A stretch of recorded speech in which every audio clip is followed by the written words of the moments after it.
going live, baby, live.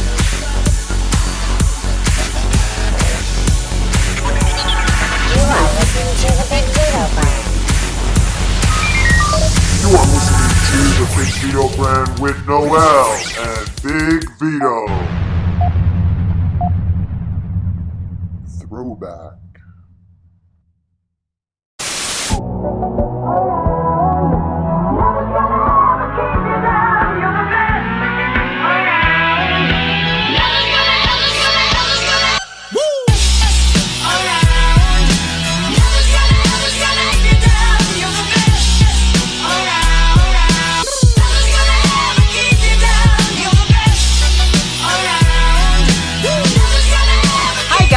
Welcome to the debut show of Lost in Saturday Morning.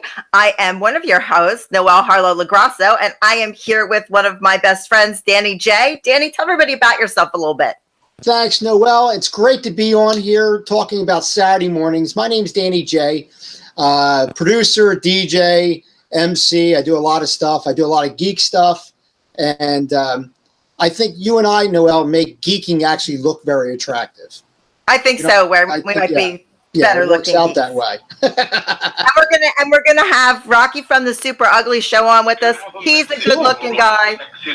Very cool. What was that? That was my. I was getting contacted. Oh, I just wanted to make sure I wasn't getting called home. I got to check everyone. You're saying your royal sexiness. Lord, is that you? So, guys, what this show is all about is Saturday morning nostalgia, stuff from when we were kids, comics, comic books, toys, 80s, 90s, early 2000s. Growing up in the 80s and 90s, it doesn't compare to what these kids have nowadays. No, our stuff was banging. We had amazing things, amazing toy tie-ins. We had no idea G.I. Joe didn't walk by himself. Like they just made it. No, I didn't. Then they made the rule that you had to show the hands moving because people thought they were buying automatic toys. We played Atari. It looked something like this. Beep. And you know what? I think we were smarter because we didn't need a little thing that says toys do not actually move by themselves. Yeah, we didn't need that. But we didn't need that at all. Also, too, we rode bikes without helmets and rode in the back of pickup trucks on dirty, dusty back roads. In the bed. So, I mean, like, we were a little risky. Your mom, like, put you on one of those horses that, like, bounced up and down, but it had the metal springs in it that would rip holes in your legs. You didn't get tetanus. You just went to school. Like, we were a tougher generation. I think it's a government conspiracy that we were actually test dummies of that generation. I think so, too. I mean, if you drank out of if you drank out of the hose in the yard, you might glow in the dark at night now. Like, we haven't checked that yet, but, like, we're going to look into it. So we were tough kids. It was a tough time, and we had a lot of shows. Cartoons weren't just on a network, and it wasn't just so many different. You had tons and tons of networks, and we're going to get into that, and we're going to get into toys, but we got to cover, and we got to bring our boy in. So give us just a minute. We got to cover this Cobra Kai show that was on YouTube. Red. Fantastic show. What a great show. It was amazing. I've now watched it 4 times, and Nick G is here, so I'm going to watch it 5 times because I really liked it, and he's into my stuff, so he's gonna watch it. So let me get Rocky, guys, and we will be right back in a minute. Are you looking for a DJ for your wedding, for your party, for your bar mitzvah? Call Danny J today at 610-304-5004. Danny DJs and MCs, again, 610-304-5004.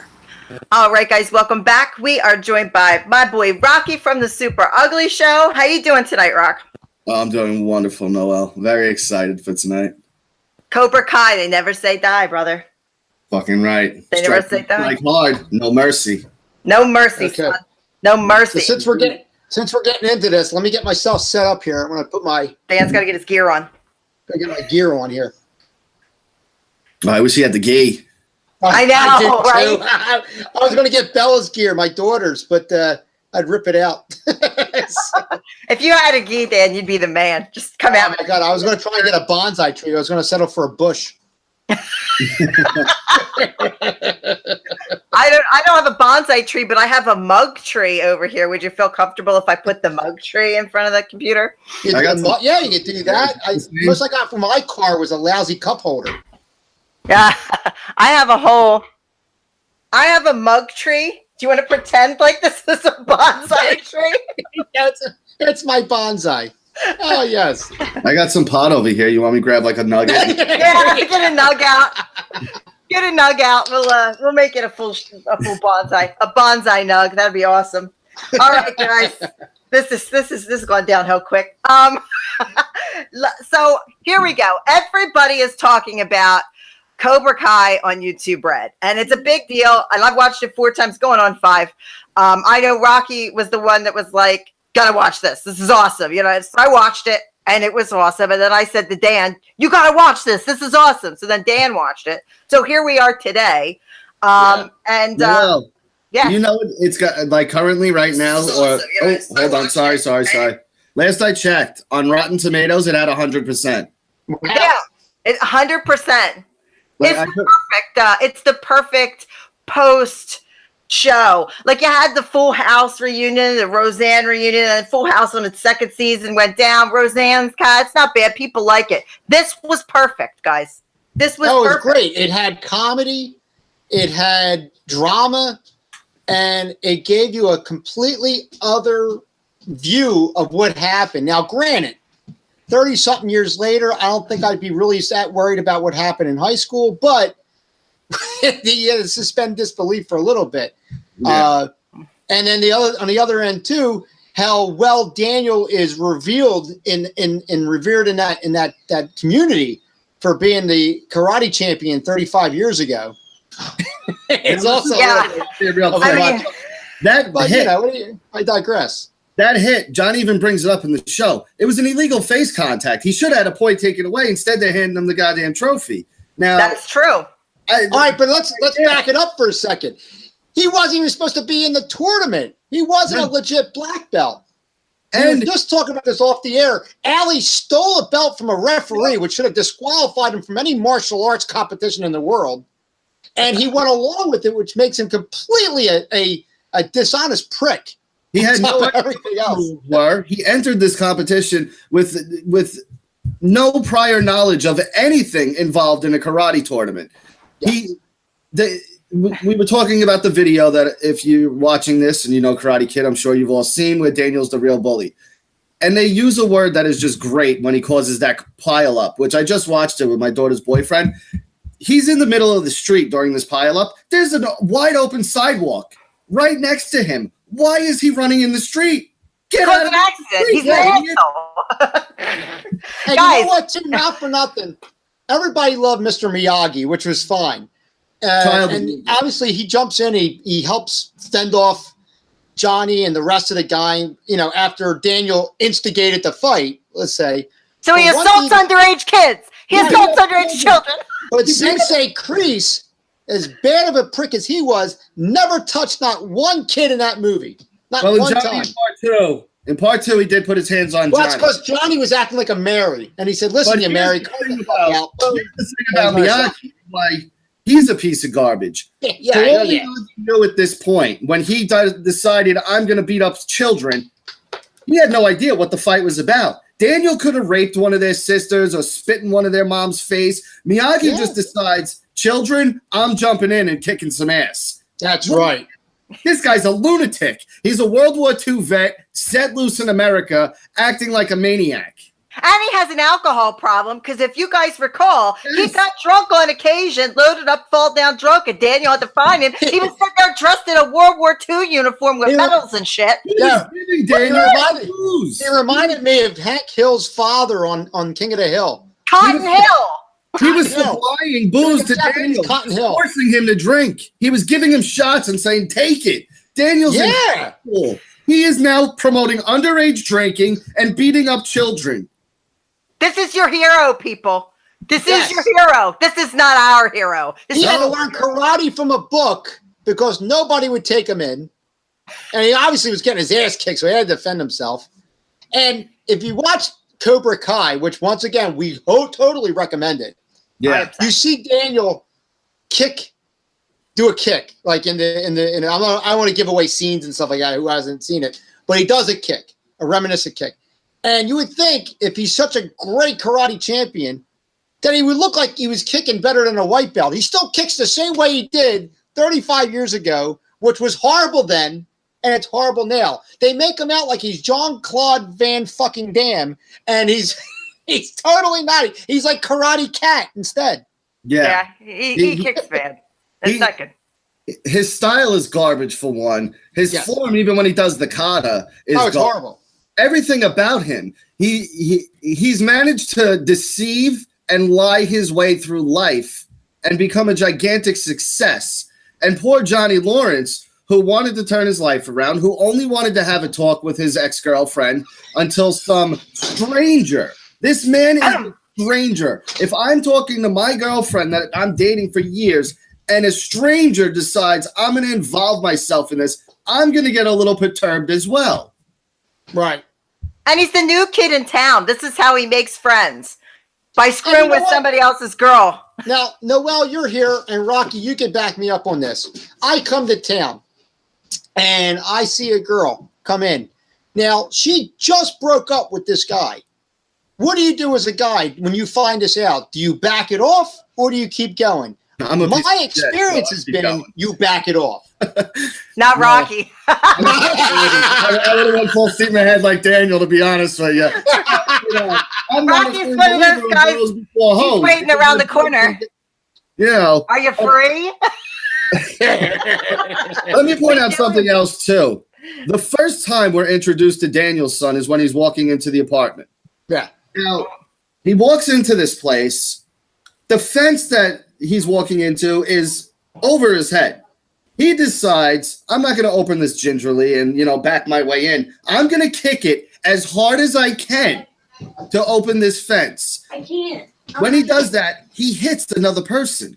This kid has no care about anyone else around him or anybody in general. He just kicks this fence, knocks somebody to the ground, and hits them with it. That could have been a child. That could have been an old woman. He just doesn't give a shit about anybody. He doesn't give a shit. And now he's a car salesman. Yeah. I've been a car salesman, but, I'm a little scummy. So, I've been a car salesman. He owns a car dealership. It was apropos. It was just perfect fit. He's a cheesy, sleazy car salesman now. But let's get to the root of the problem, guys. Daniel, Johnny, Mr. Miyagi, Kreese, okay, whatever. Allie, the girlfriend, is playing these two like nobody's business. She is. And she Gold Digger ended up with none of them and went off and did something else. I don't want to ruin it, but she didn't end up with either of them, obviously, because that don't work out always so much at the high school. And I don't also want to ruin nothing, but in conjunction with what you're saying, it also shows how much of a stalker Daniel is. Yeah. So his creepiness just keeps going and going and going. Facebook stalking. That is a great point, Dan. Jesus, that's great. Dan! Now, hold on. In Allie's defense, both of these guys, when I was younger and watching Karate Kid, I was like, I'd like to know what's going on underneath that sweater. She was a piece of ass back. She was hot. I will agree. She worked it though. She used it. She used that shit. But Daniel is a Facebook stalker. Oh, didn't you friend request her? Oh no, I don't. I'm married. I don't friend request. No, think about that pictures, bro. As scummy as they tried to make Johnny out to be, Johnny didn't even know what social media was. He didn't even know what a Facebook was. He didn't know what a Facebook was. My favorite thing about this new series is how unpolitically correct it is. Yes. Johnny is he's still a prick, but comically. Like he's a likable prick because he makes sense. He's like, you kids are pussies. When I used to bully, we did it to your face, not over the phone. He points out their flaws and starts nicknaming them, lip. The kid's got a hair lip. He's like, your lip. He's like, you know what? On a serious point to say what you're doing there, it's actually our generation talking to the kids now. Absolutely. And saying, hey, listen to this for a second. When I was young, the most I had to worry about was saying, hey, you're a cross-eyed son of a bitch. Screw you. And that was it. And you either fought or you went off and that was it. There was no crying. There was none of that stuff. And so it's kind of like, in a way, that generation, our generation, saying, "Hey, just man up and just get on with it, because life is a lot better than what you think." Well, one thing I noticed too in the dojo, and kids today, they're all keyboard warriors, as we all know. If you're on the internet, I'm sure you've dealt with, the tough guys on the keyboard. None of them have ever been punched in the face. Now, in my day, you couldn't go, as a boy, you couldn't go to the age of 7 without at least being punched in the face once. You know what I mean? And I'm talking, that's the first time you ever get punched in the face. By the age of 7, if you haven't been punched in the face, you're doing something wrong. And then, and not for nothing, in order to get friends, you had to get punched in the face. Yeah. Listen, I like friends for no reason. You didn't have video games. You'd be like, all right, you're a dick, and you just fight. I like the part where they're in the new Cobra Kai dojo, and the chubby black girl was there, and Johnny was talking to her, and she was like, "It's sometimes they tell me to kill myself," and it looks like he's gonna have this sympathetic moment. He's like, "Oh man," and then he just snaps real quick. What pussies? Like, that's how we were when we were kids. Somebody told me to kill myself, I'll be like, "I'll kill you first, motherfucker." That's how we used to roll. What is wrong with kids today? Tough it up. Tough it up. Somebody tells you to kill yourself, I'll be like, I'll kill you, then fuck your dad. I love how he digressed. He goes, there's no women in Cobra Kai. And then he comes out 5 minutes later. I delegated on it. Yeah, we're gonna let him in. Yeah. Now, let's between the two main eventers, we'll say, because are we doing spoilers or are we going spoiler free? We're trying to spoiler free as much as we can. So the two main eventers, who did you take? The Cobra Kai guy or the other guy? Like, who did you want to win that fight? I was a little torn. I was torn. I wanted to see Johnny finally be successful. Yes. But at the same time, I wanted his kid to win, so maybe they could be a little more on an even playing ground, like I did this to show you. But I wanted Johnny to win because he got ripped so bad after the first one. You know what, though? In a way, Johnny did win regardless when you think about it, because Johnny showed, I don't want to say empathy, but he showed morality in that tournament. Everything about that was about the kids winning, and Daniel turned around and was very selfish and was like, I just want to do whatever I can to make Johnny not win. He said in there, no one hates him more than me. Yeah. That kid is one of them kids that ends up on Maury Povich and says, 35 years ago, you bullied me, and I've got the courage to talk to you now about it. And it's like, oh, sit down, you Mary. Yeah, and then he was going to sit at home and watch television. He wasn't even going to go to the tournament because he was so butthurt over the fact that his student was Johnny's son. And he was going to sit at home and watch television like a punk-ass bitch until his wife had to roll in and be like, we're going to the tournament, we sponsor it, somebody's got to go, and I hate karate moms. So let's talk about her for a second, because I talked to you, I think, off the air about this. I said, I wasn't digging her at first. I thought she was just a real asshole. I said, well, obviously this is why she's with LaRusso. Yeah. But she did start to grow on me a little bit, but it took almost to the end of the series. I hope next season Johnny's fucking cucking Daniel and just banging the shit out of his wife. Yes. In the dojo in front of the picture of Mr. Miyagi and all the trophies. Yeah, absolutely. Yes. Or that's like the win, guys. With Allie. Oh, yeah. Allie comes back, gets all real hot. They all go in the dojo. Yeah, and you know what? And then they cut to the picture of Mr. Miyagi. He's got that little smirk smile on his face. Yeah. No, coming back. Suck it, Mr. Miyagi. Suck it. Speaking of coming back, again, spoiler free, but the last scene of the show blew my mind. Scared me a little bit, actually. Scared me. Really? Yeah, I got freaked out a little bit. Was it a ghost? That's the thing. You don't know yet. We got to wait. And you know what? They picked up. They touch on a lot of different things that go on in Johnny's head. That's true. And we don't actually get that throughout that entire series, but that's a really good interpretation because, this is everything is coming to fruition for Johnny now. Johnny was in a big, big limbo for a long, long time. And now he's got a taste of victory. He's getting a taste of redemption on all parts. And it's like, that's a good point. Is that his demon or is that real? Well, we never actually understand Johnny's downfall, like other than you lost that fight. But there's no talking about in between that fight and where we are now. You don't get any backstory of Johnny other than his kid. Other than that, you don't know what he did right after high school. Did he go to college? Did he get a job? Nothing. You have no idea. How did he even get the child? There's that woman. Is that an ex-wife? Is that a woman he hooked up with? Is that part of his downfall too? Was this woman? Yeah, she was a horse. Did she cheat on him? Did she? You don't get any of that middle story. Was he in a mental institution for all that time because his stepdad's still financially taking care of him? Is there some reason he couldn't financially take care of himself? There's no explanation yet. So that last scene, you got to go, is that in his head? Is that a ghost? Is that like an angel on his shoulder, a devil on his shoulder? You got to like try to piece that together, and we're not going to get it until we hit Cobra Kai season 2, which is already signed to and now some people might say, well, Johnny, beat up a bunch of children as well.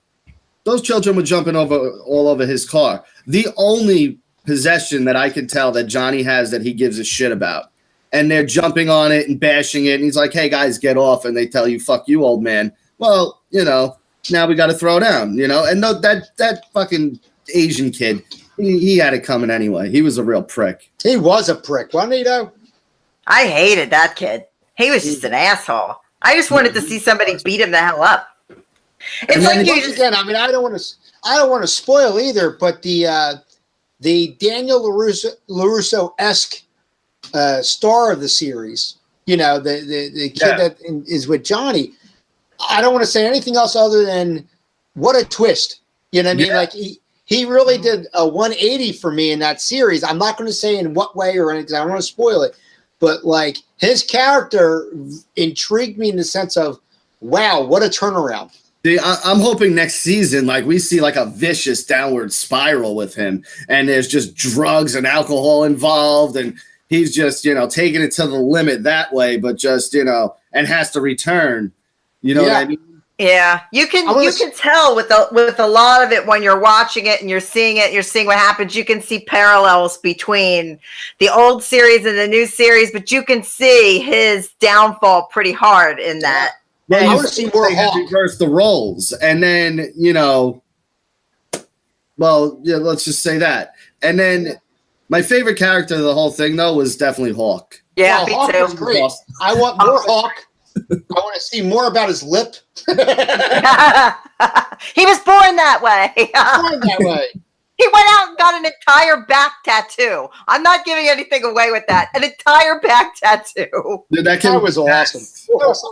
And I said, you know what? This kid's supposed to be a kid in high school. My back tattoo, I couldn't even cry anymore. That's how bad it was killing me. I said, how did this kid get this tattoo like that?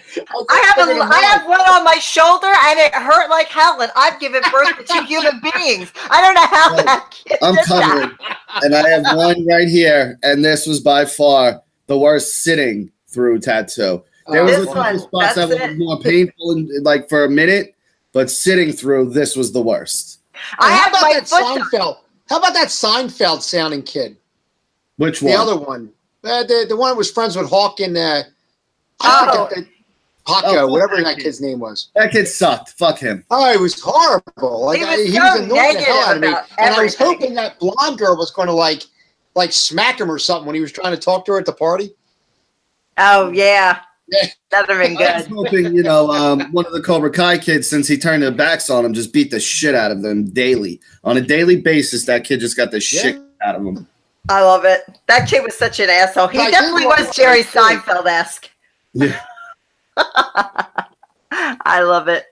So what are your guys' hopes for this Cobra Kai 2 other than the Asian kid's downward spiral? Do you have any other hopes for it or what you may think that's going to come of it?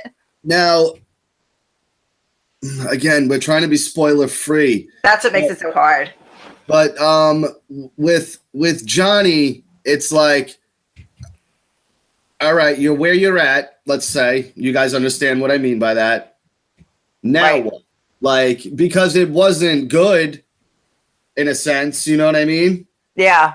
The whole situation wasn't good, so it's like, yeah, it happened the way it happened, but now where does it go? Because it's kind of like Daniel's win in the original.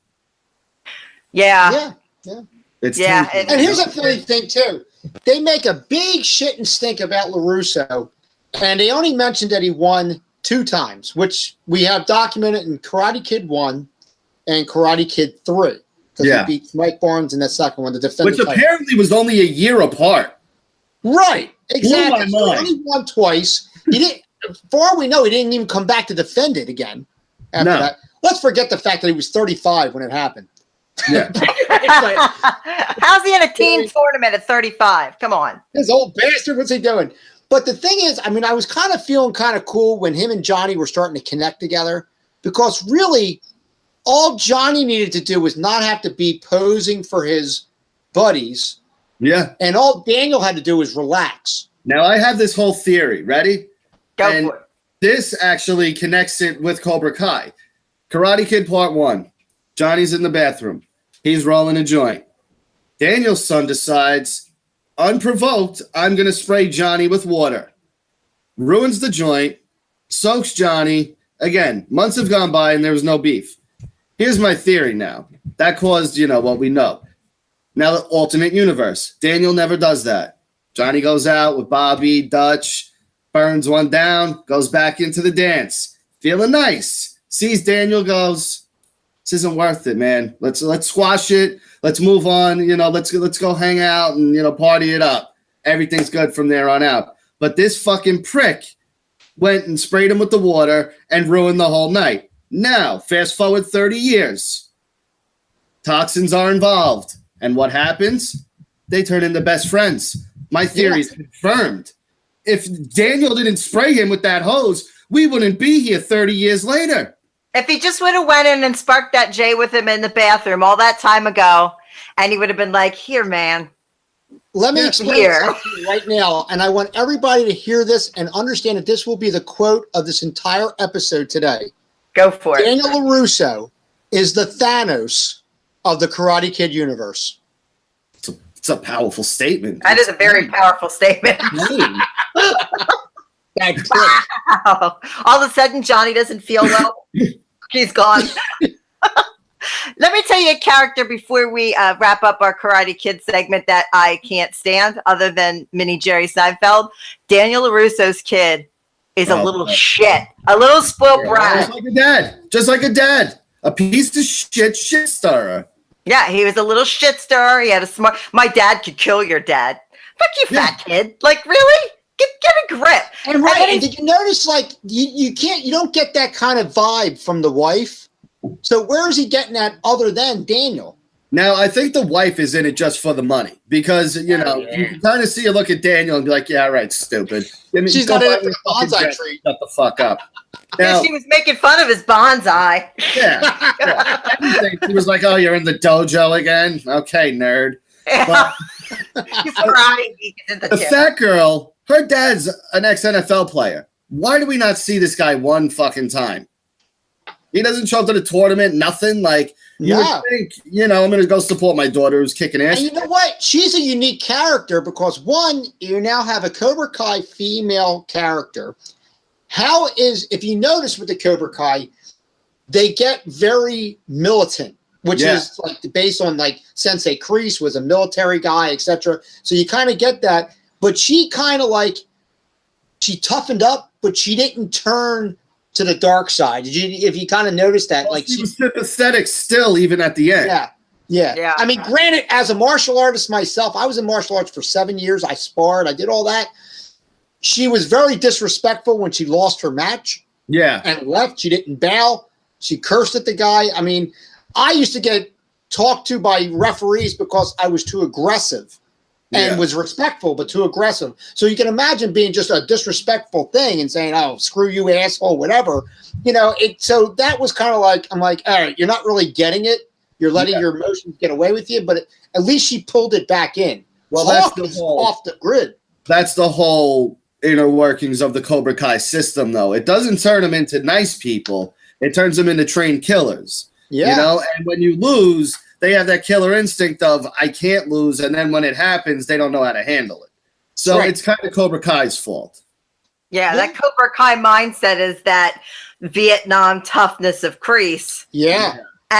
And you look at it, and it's almost like a bigger picture that I don't think like we got as kids, is that Mr. Miyagi is this World War II hero, and he's got medals. And if you guys, know your history, when people came home from Vietnam, people weren't waiting to give them medals. They were calling them baby killers and treating them nasty and spitting on them and no parades and all this. So it's almost like a thing where here comes Mr. Miyagi, shining hero of World War II, and here's Kreese, Vietnam type of guy, didn't come home to a parade. That's his mentality, is Vietnam wasn't a choice. Vietnam wasn't a choice. I back Kreese 1,000,000%. Now, Miyagi, let's think about this. Where's Miyagi from? Okinawa. Where's Okinawa located? Japan. You have a Japanese man during World War II fighting for America. He's a turncoat.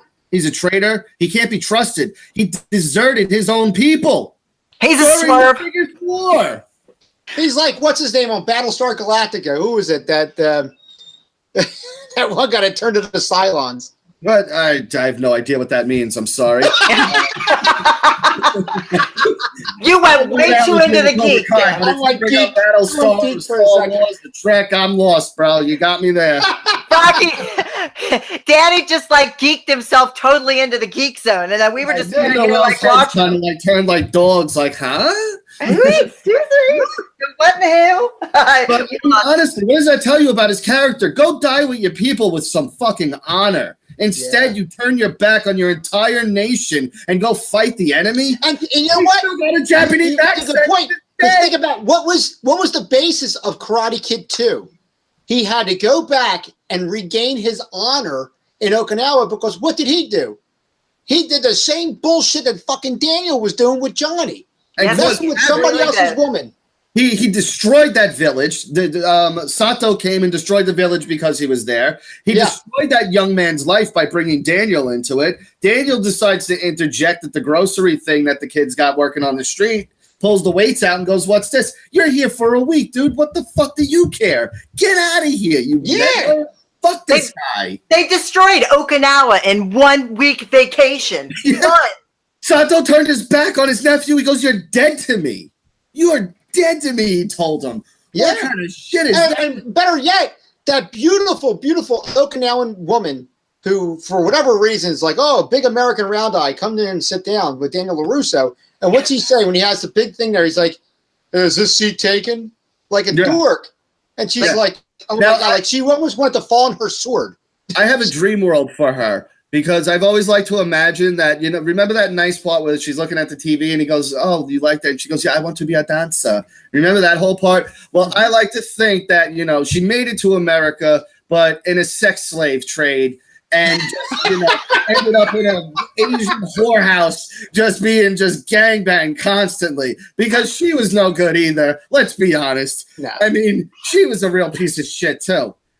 Let's move on to even further into Mr. Miyagi's life-ruining situation. Daniel was supposed to go register for college, and he had money in his hand. And because Mr. Miyagi balled and lost his job and all this bullshit, he opens up a goddamn little tree store with his college money and doesn't go to college. He's sitting there with these little bonsai mug trees with no one's buying those fucking trees. Let's be honest. Nobody is.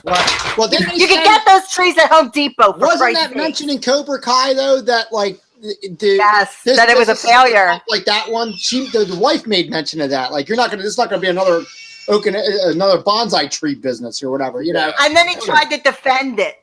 That guy's done nothing but ruin this kid's life and go out of his way to do it.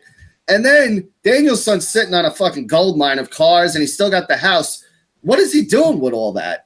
Is he bringing like hookers there behind his wife's back because he's Facebooking Allie? So clearly he's a piece of shit looking into other women. Yes. And he doesn't just leave that house there, because when he showed up, he turned the power on. So the power and the water is still running in that house. He's visiting. There wasn't any dust. He's doing dirt there. He's got no reason to be there. What did he be there for?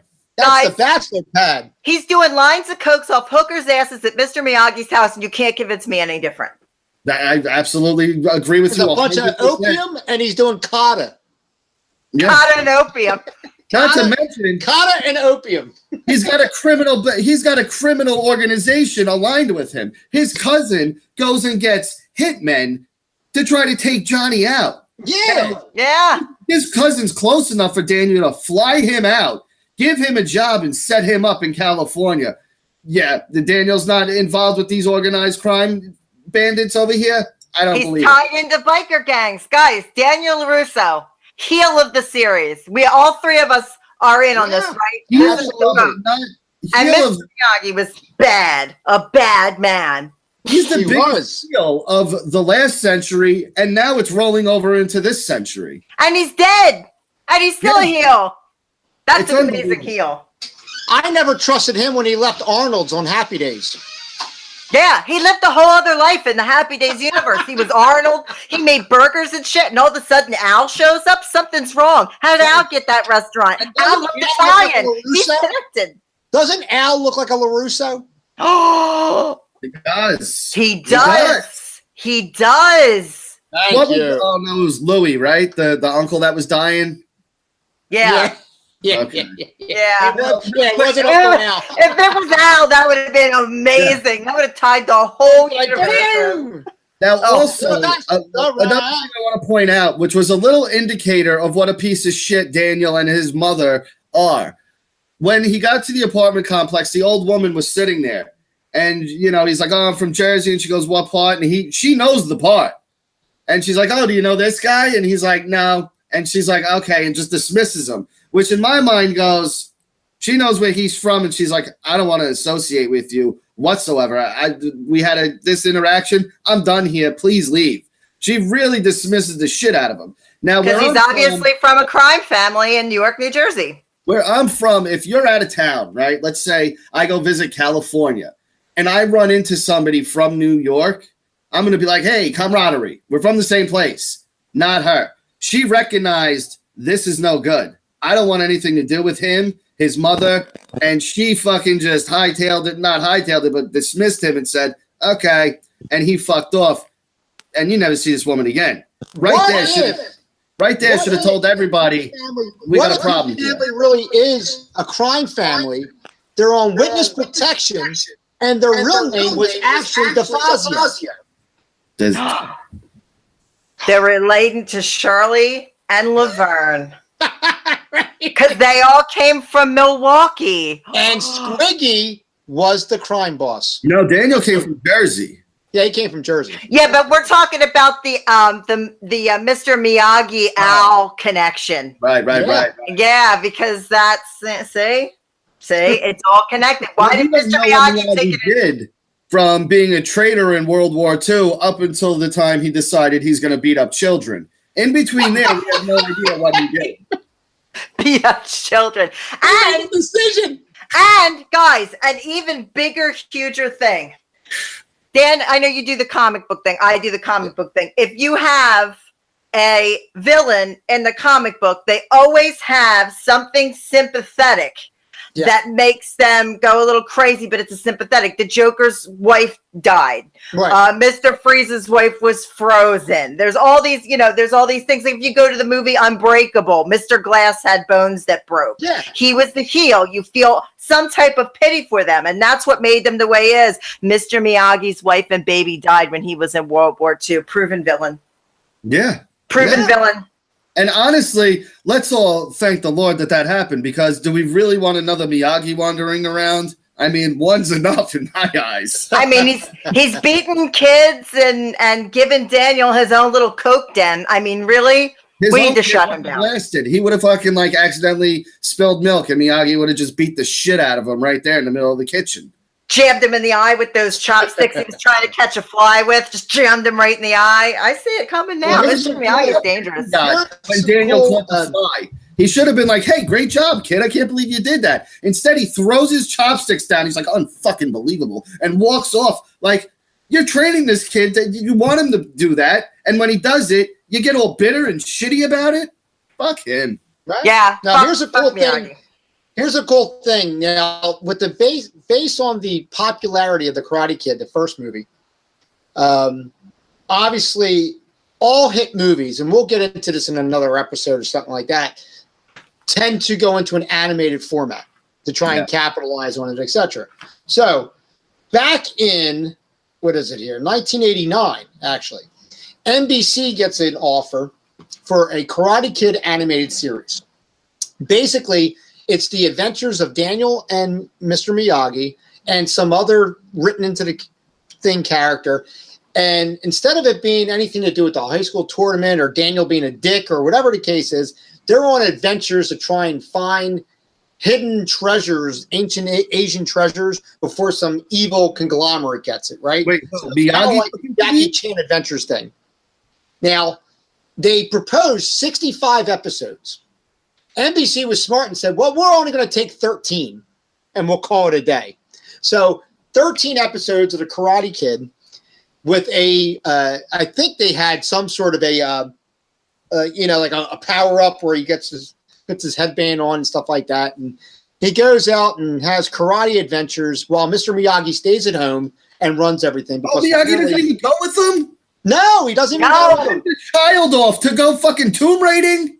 Yes, exactly right. They go tomb raiding with some other Asian girl who we don't know who she is, which if she has a dragon on her body anywhere, she's bad news. Yeah. She's probably Yakuza. Yeah, Mr. Miyagi's tied into Yakuza. He says to make sure Daniel brings the treasure back. Like it's. Now, like did you guys have the figures at all? I had the Daniel's son figure. Where I remember you could he chopped like this. It was the ice breaking scene in 2. Oh, okay.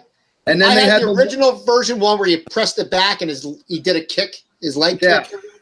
And Johnny did the same thing. They all had big heads. Remember they had like heads that were huge in comparison to their bodies? Now, did you ever own the headband? No, I didn't. I was in martial arts and I had not that one. I always wanted it though. When I was a kid, I was like, I want that fucking headband. Never got it. And now I won't wear it. I'd rather get a Cobra Kai shirt, obviously. Yeah. If I see that headband, I'm going to take that as a threat and attack that person immediately, because that symbol to me now tells me we got a problem here. It's a funny thing too. I saw today on Facebook. It was really funny. Is the one kid in the Cobra? This is going back to the movie. The one black kid in the Cobra Kai, one of the minor characters. He was in Revenge of the Nerds. Yeah, Lamar. Yeah, it was Lamar. Yeah. And Lamar got pushed over the edge and joined Cobra Kai. What is it? Steve McQueen's kid? Yeah, Steve McQueen's kid is Dutch. Okay. Yeah. I don't know if you guys can see this, but here is the full set of the pictures of the Karate Kid toys. Yes. That's it. There was a Mr. Miyagi. There was a Kreese. There was the whole 9. They had Sato. Yards. I know they had Sato, and they had the bad guy from 2. Yeah. Who was the son? Now, other than Johnny, because obviously Johnny's everyone's favorite character in the entire Karate Kid series ever, who else in Cobra Kai, if you got a head-up fight, right, and you're like, I need to grab somebody from Cobra Kai, clearly Bobby's out of the picture because Bobby's a fucking huge pussy. We all know that. Yes. You go I want the crazy kid. I'm thinking Dutch or Body Bag Kid, right? Yeah, Body Bag Kid. Yeah. I want Body Bag Kid reminded me of Hawk. Like Hawk reminded me of that. Yes. Yeah, me too. A mixture of Dutch and that kid. It's my daughter, Bella J. All right, get out of here. Get out of here. You're one of those new kids. Do you know that they had a full Karate Kid Alley Attack and Training Center playset? Alley Attack. Alley. Not Alley. Alley. See, I was hoping that they would always have like one of those Alley textiles when I was a kid, That's what I was looking for. They had so much. I'm looking right now because I had to look it up. I remember the action figures because they looked like the ones they put the old WCW figures out. They used to have, AWA figures in wrestling, and they used to have that same body with the big head. Yeah. And I had a bunch of those. I had like Legion of Doom and shit, like Road Warriors. I had all that stuff. Here's the fantasy matchup. If you had to pick, if Bad Boy Barnes and Johnny fought, who do you think's winning that fight? Barnes. I think Barnes too, unfortunately. Barnes was a tough son of a bitch. Yeah, he was. Johnny has emotional baggage. He proves it in Karate Kid 1 that he's like, hey, I'm a badass, but you know what? I still know bad. You know, he still kind of like knew right from wrong. Well, and he was questioning John Kreese. So. Even in part 1, you see this sensitive side of him that he's like, you know, I've realized that I was a bad person. And when he goes to the beach, he says, ex-degenerate, I'm going to turn it around this year. This is going to be a good year, you know, and he really wanted to change his life for the better. And due to circumstances of a piece of shit moving into his town, he never got the opportunity to turn things around. That's right. Right. You're right. You're right. So, guys, that is our take on Cobra Kai. We're going to take a little break, and then Dan and I are going to come back and talk about toys and whatnot. So, mostly whatnot. So we'll see. A lot of whatnot. Yeah. Lots of whatnot. We'll see you guys in just a minute. Special thank you to our sponsors, Collar and Elbow. If you go to collarandelbow.com, use the code Big Vito and get 10% off your purchase. Also available, Big Vito's signature t-shirt. Again, go to collarandelbow.com. All right, guys, welcome back. Our next segment on the show is going to be cartoons in the 80s and 90s, mostly 80s, that were created just to sell toys. Now, a lot of people don't realize that some of the cartoons that we loved when we were kids were only made to sell toys. Hasbro had a hand in a lot of them. Marvel had a hand in a lot of them. Mattel had some too. And there's some obvious, like the Cabbage Patch Kid cartoon. Obviously, they made that after the success of the Cabbage Patch Kid. Sure, there was He-Man. And then there was She-Ra to address the female audience. There was She-Ra. Right, but at the root of things, some cartoons were completely created because the toy coincided with the debut of the cartoon, and that was the whole idea. That wasn't the whole idea. Cabbage Patch Kids, the cartoon wasn't in the works. They created dolls. So these cartoons that we're going to name are just because it was a whole package rollout of toys and cartoons. So Dan, what ones did you enjoy that were basically selling shit to us as kids and we didn't know it? and selling shit was an opportune word. A big one that comes to mind for me is Mask. Mask, which was Mobile Armored Strike Command. It was a hybrid of G.I. Joe and Transformers as far as vehicles that turned into other things and having these secret agent type of guys. It was a very cool thing. And for those who don't know about the show, basically these agents had these masks, and they were basically helmets, like almost like motorcycle helmets that they put on, and they could do a different thing. Some could shoot lasers, some created holograms, some created gravity, that type of thing. It was all different kind of powers. And they had different vehicles that converted into something else. So that was like, they were like secret agents, almost like Mission Impossible in a sense. And it lasted 2 seasons. And I remember when it first came out, they had like Boulder Hill playset, and they had the cars. And I was wrestling in middle school at the time. And I had, right before Christmas, literally 2 weeks, I broke my collarbone in half. So I was in one of those braces, and I couldn't lift my left arm and stuff like that. So I remember getting all my Mask toys for Christmas, and my brother, he's about 6-7 years older than me, he was putting the stuff together because he was a big model guy. He liked to put models together. So he used to get the decals and put Boulder Hill playset together for me. He put the cars together and stuff like that. And then when he was done, he would roll them into my head because I was laying on the ground because I couldn't sit up.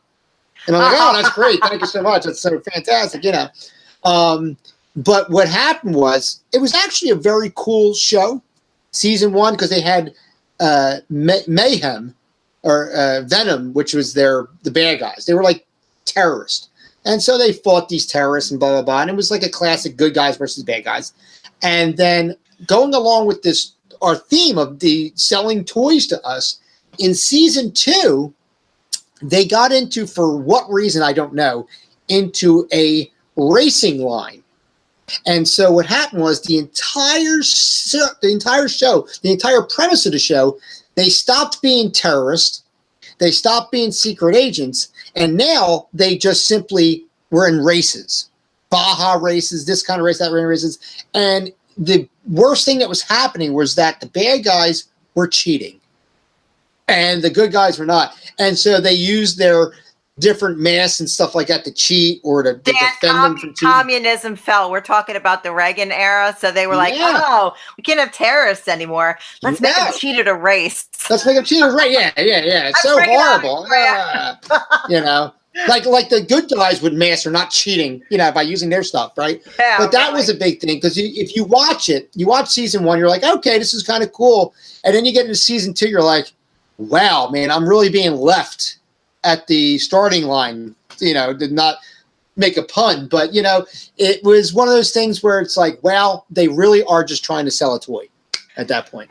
Well, we had the same problem on the girl spectrum here because we had Jem, and she was truly outrageous. She was. Truly outrageous. So Jem was completely created by Hasbro and Marvel. It wasn't anything that there was a cartoon and then they made the toys. This was them competing with Barbie dolls because there was Barbie and the Rockers came out to compete with Jem at that point. So you have Barbie had her own band and her arms were bent like this, Barbie. Yeah. Yes. And she had to play the guitar that way. Because I had both, like I had a Jem and I had Barbie and the Rockers. In my band, they were all together, but apparently that was wrong. So they created Jem, and the whole story arc of Jem is. Well, Barbie could have like opened for Jem. Barbie could have opened for Jem. Yeah. So she's been around longer. Now, so Barbie's like the Aerosmith to like a funny, yeah, right, or Hanson, whatever you want to go with. A funny story about Jem is my wife, who everybody knows is South Philly Neen on the Super Wifey show here on the Big Vito brand, is a big Jem fan as well. So years ago for Christmas, I had bought her the box set of Jem, you know, on DVD.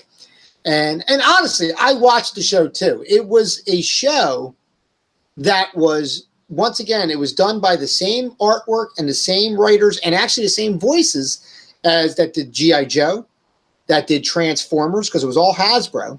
So it although was a quote-unquote girls cartoon, it still had the same adventure and stuff like that. And it still had the same investigative reporter that was on every other show. It's the same one, and they're trying to figure out who this mysterious Jem is, because Jem isn't always Jem, because when she talks to Synergy, she becomes Jem, but she's not always Jem. Sometimes she's Jessica. She's Jessica. Right. She's regular. She's a regular person, and then she touches your earring, talks to Synergy, and because Jem, I like the Misfits because I like black hair and badass. So when I was a kid, my mom thought there was something mentally wrong with me because I loved all the heels. I loved the Joker. She thought there was something actually wrong with me. Like I was some kind of sadistic nut at 5 and 7. So but you know what though?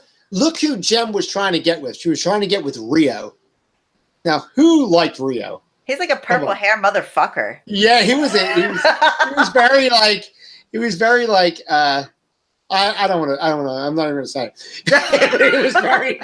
He wasn't good. He wasn't good. No, he wasn't. And I think the Misfits didn't need any men. They kind of looked like they didn't need any men, but they were Tom. They had, we are the Misfits. I'm like, yes, me too. I am the Misfits too. But I was into it. But the funny thing was, when I got the box set for Neen, my nephew used to stay with us all the time, and we were just hanging around in my TV room, and I said, "Oh man, you like G.I. Joe and all kinds of cool cartoons like that?" And he's like, "Yeah, Uncle Dan." So I said, "Here, you got to watch this. This is the same guy that makes G.I. Joe. This is the greatest show." And I pop in Jem. Now I'm doing this as a joke because I know this kid's not going to be into it at all. And he starts watching it, and they go through the scene, and they got the Jem is truly outrageous, and they're going through the whole thing, and then when the Misfits come, we are the Misfits, we're going to get you, the whole thing, right? and then you see romantic Rio come around, and he's like, hey, and he's got his purple hair, and he's looking all like he is, and totally 80s. And My nephew's watching it, and his face kind of drops a little bit with no emotion, and then he looks at me, and he looks back at the TV, and he looks back at me. And he goes, "Are you fucking kidding me?" Right? Like this. That's the reaction. Right. You know, and it was one of those things. But you know, Gem was a big thing back then. Now, granted, the movie that came out horrible. They didn't do anything justice with it at all. But it was really cool. didn't tie into actual Gem at all. You know what? Going back to Mask, I don't remember what the old guy's name was in Mask, but I imagine that's what Mayor McCheese would look like if he was a human being. Well, you're talking about What the hell is this? Miles Mayhem. Yeah, he looks like if I could picture Mayor McCheese as a human, that's what it would be. Like, honestly, human wise, he looked like Dick Buckus. Yeah, he looked like Dick Buckus, which I imagine is what Mayor McCheese would look like if he was a human. He would look like Dick Buckus. Please share that with your friends. The burgers and the bears. Yeah, the bears.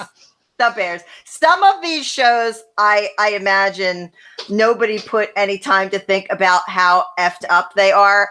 Do you remember a cartoon? And this was a toy tie-in. I believe it was called Sectars. Yes. And remember Sectars? Let me tell you something. Disturbing AF. I love it because if you watch it, they had a mini series, which was going to be a thing. I had the figures. I had the figures were about roughly 8 inches tall. And what it was, the planet Sectar had something happen, and they all became insect hybrids. It was a terrible nuclear experiment gone wrong.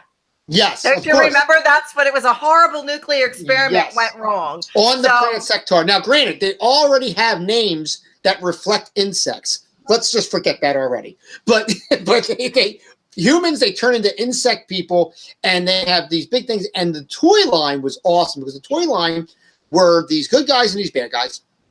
And they had hand puppets, right, where you put your hand and your hands were the legs of the insects. And they were like these big, and I still have them at my father's house. It's like this thing where your finger was hooked into the bottom jaw of the mouth of the thing. So you went like this, and it made it open up. And your fingers like this are the legs. Now imagine you're in a glove.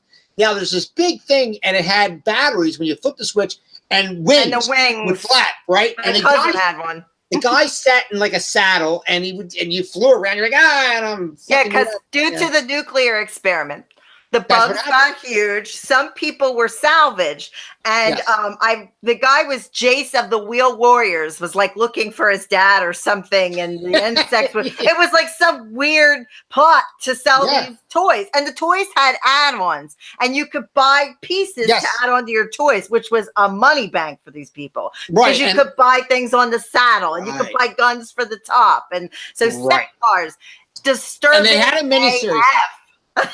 The miniseries was funny, and they had this like battle cry. It was like la, la, la, la, la, like this. It's in a very like Iranian or something like that. But the toy line and the miniseries, which was a backdoor to a pilot, it was like a pilot miniseries to once again sell the toys, get a cartoon, whatever. The parents' outrage on how grotesque these things were, not so much the violence, but how grotesque they were. They were put a kibosh to it. They were really gross. And not to a boy. Yeah, no, I was playing with Gem and Sugar. But no, the whole premise of that whole thing is kind of scary. Oh, we were doing nuclear experiments, and then you turn on the news, and back then they were talking about possibilities of nuclear war and things like that. So when you're a kid, you're going, wait a minute, am I going to turn into some kind of fucking bug or something? But like you know what? think. But as a kid's logic, you sit there and say, well, my name's not Dragon, so I know I'm not going to change anything that sounds like a dragon. Listen, you know what I mean? Or, when I was a kid, my maiden name was Ford. I thought I was going to turn into a shitty pickup truck. Okay, that was terrifying for me. You don't understand. I used to be a Ford, so I would. But you could have been like Turbo Team, but we're not going to get into that right now. That's another cartoon. That's a whole other area. One of the last ones that I want to talk about as a tie-in, because we were just discussing this off air, is Captain Power and the Soldiers of the Future 2147. Machines took over during a war. There's some humans left. They hunt humans, surviving humans, because they want to digitalize them and make them machines too. So you have to help by sitting at home with a plastic gun toy ship and shooting at the screen while you're playing, so you can help them win the war. So the screen would shoot, but the screen would shoot back. Right, the screen would shoot back. That was the coolest thing. And then the thing was, it was all done with laser lights, and it was all like flashlights and kind of like the same basic technology that you use your remote for.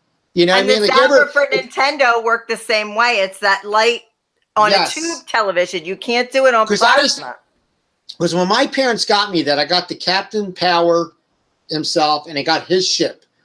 And I would shoot the mirror, and it would shoot back. You know, basically, because I'm reflecting the light back. Right. And I would, if you shot it enough, it would make your guy eject. You had like a little count. It was kind of cool. Cool concept. I agree. It really was. And then when I finally sat down one morning and said, "Oh, I'm gonna try and shoot these robots," and that shit was shooting me, and I'm like, "Oh my god, this is so cool!" Now, it got shut down because of how dark it was. It was actually for adults and for children, because it was a nuclear holocaust. It was in the future. It was almost like Armageddon. And it was kind of like that neat. It was like late 80s. It was actually when was it here? 1987, actually. 22 episodes. It was done by Mattel, and it was like a live action with, I don't want to say CGI, because it was not CGI. It was that computer animation that you really reminisce with the 90s, you know, but it was more so that than our food's here. I heard that they're actually potentially trying to bring that back in 2019, Captain Power. So under a new thing, it's going to be interesting to see what they do with it. I have a feeling it won't be as dark, because nowadays it was super dark. It was. It really was. It was very ominous about what it was and what was going on, that type of thing. And so I know we said that was going to be the last one, but in the same basic thing, and I do want to bring this up because it was actually very cool. I actually had these toys in 1984, just about 3 years prior to Captain Power. There was Photon. Photon was a poor man's laser tag. Laser tag was a big, huge thing in the 80s, and Photon was not as sleek. And what they did was, to kind of further sell their toy line, was they made a cartoon where the laser tag opened up dimensions, and other creatures in other dimensions were using laser tag-ish type of stuff to do things, and whatever the case was. And I actually had toys. They were action figures that the way it was designed, the arm would go like this, and you had a button on the back, and it shot a laser light, much in the same fashion of Captain Power or laser tag, and you could shoot each other, and the action figures were being tagged back and forth, much like you and I could do, which was just a neat concept at the time. You know, obviously, kids are probably going to be like, kids are probably like, what is it? Well, they don't understand. We didn't have internet. This was our stuff. So every week, guys, the last segment of the show is going to be me and Dan's favorite forgotten cartoons. So I'll name one, Dan will name one. We'll tell you a little bit about it, and they're on YouTube, so you'll be able to go and look them up. We'd like if you sent us in your favorite cartoons that we might not have seen, but that's going to be a challenge for me and Dan, because we've seen a lot of them. And Dan, I'm going to change my cartoon on you. Okay. Because I think it matches. I think it matches your cartoon better than the one I had in mind. Yeah, I think so. Okay. So, my cartoon is the classic Pac-Man cartoon. Pac-Man and his family. So there's Ms. Pac-Man, there's Baby Pac. He's got a dog named Chomp. He's got a cat, and the ghost Inky, Pinky, and Clyde and Lord knows whoever else, there's a bad guy too, all were chasing after Pac-Man while he was just trying to live his life. He was just trying to live a normal life. He had a packed house. He had a packed baby. He had a packed car. He had like a nice Brooklyn accent to him. I Like, wonder if he was union. I think he was a union worker. I mean, he's a good. I think he was an Italian union worker, and I think that the awful people from New York, the ghosts, were Spider-Man attacking you, Dan. I think he was. He's pissed. We'll talk about your cartoon later, Spider-Man. Settle down. Settle your tea kettle, bro. He didn't get that comment from the earlier segment either. He was like, huh? He's like, really? What? Battlestar Galactica. Pac-Man was just a regular guy. He sat down, he ate his pack pellets, he put his red shoes on one at a time, he went to work, and these ghosts were hassling him all the time. So that was the whole premise of the cartoon. Was the ghosts had another union boss that was telling them to go after Pac-Man. Mesmeron was his name. He was an asshole. Pac-Man's just out there trying to live his life. He's got a pack wife and a pack baby to feed and a couple of pack pets. Cut him a break, okay? That is my favorite forgotten gem. The funny thing is, Mesmeron looks like a guy that we used to work with together at that job that we don't name. That we don't talk about? That's still there now. Yeah, we're not talking about. He's a good guy, but he looks exactly like Mesmeron. And his name begins with a B, and he looks like Mesmeron. He's bald, and he worked with me in my department. You'll get it. I'll tell you off the air. Yeah, tell me off the air. You can't say it. No, I can't say on the air. I don't want to say that now. Because he's actually going a lot higher than what he was back when you worked at definitely don't say it on the air. Yeah. But tell me but when it's actually funny that you mentioned Pac-Man, because in 1983, when Pac-Man came out, my lost gem is Rubik's The Amazing Cube. Now, Rubik's Cube was a big, huge craze back in the 80s. A cube that you can rearrange and do things much like Phantasm. And what happened was it would be in different colors, and then you had to arrange the colors so there would be solid colors on each side of the cube.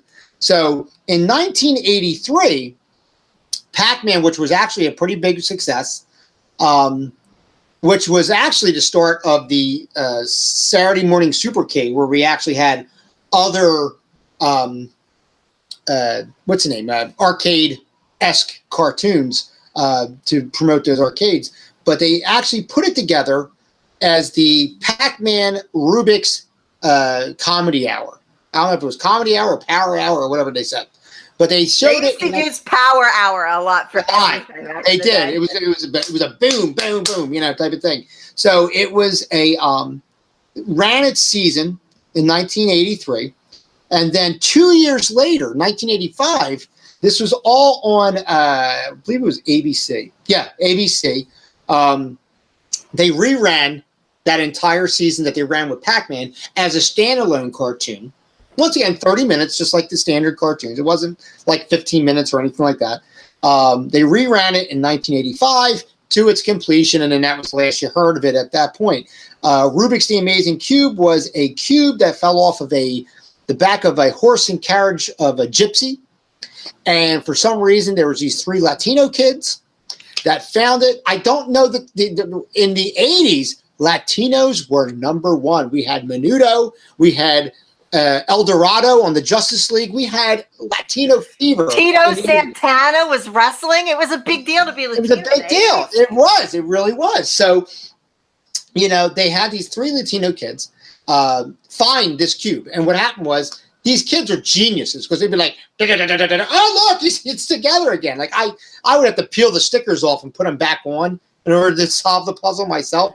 But like they would solve them, and then you would get this little face and little arms and little legs, and he talked and he said, "Hi, pitch like this," whatever. And he would be able to. He had magic powers. He was able to make things happen, just like granting wishes and stuff like that. And then the gag of the whole thing would be if he got dropped, and they actually had some Latino dog who would pick him up in his mouth sometimes and wrestle around. The dog was Latino? I'm pretty sure the dog was Latino. Yeah, they hinted at it.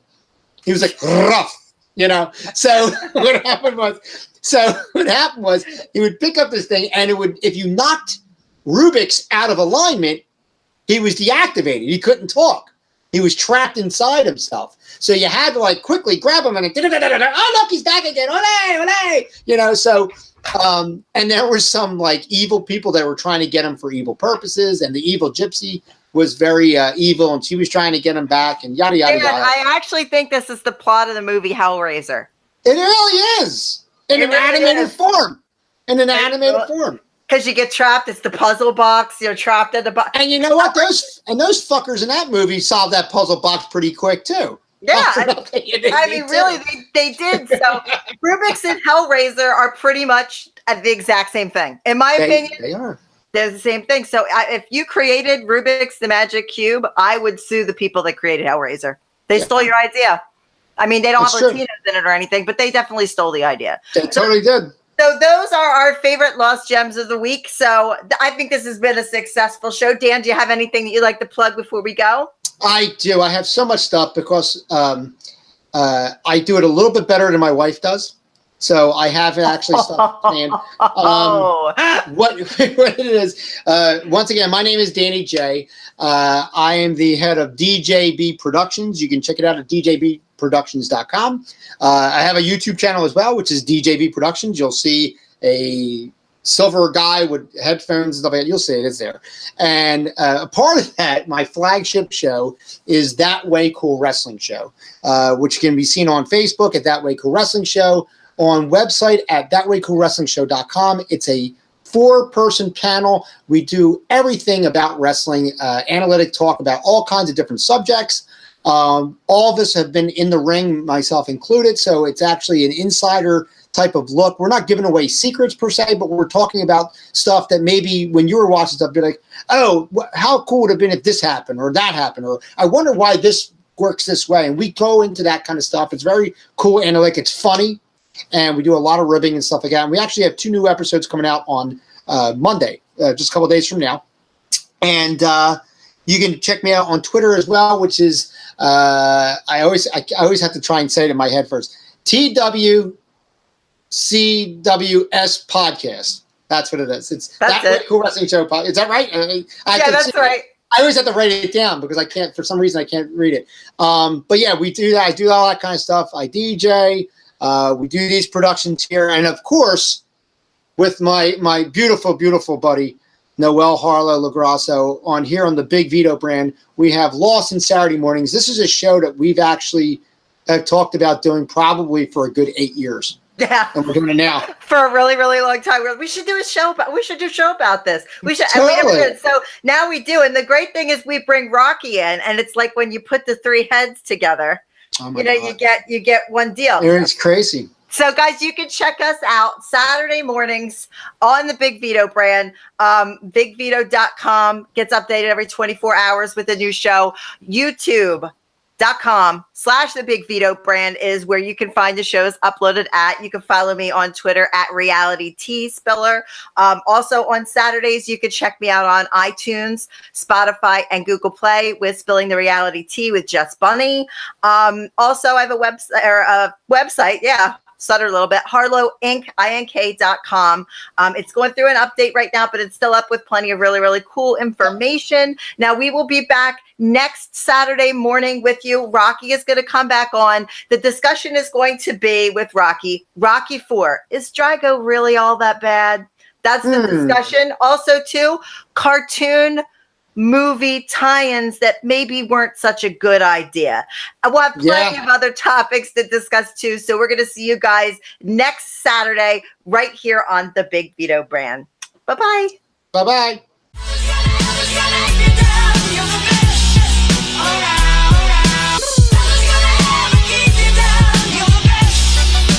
Hey, yo. This has been a production of The Big Vito Brand. You can now check us out at our new home, thebigvitobrand.com.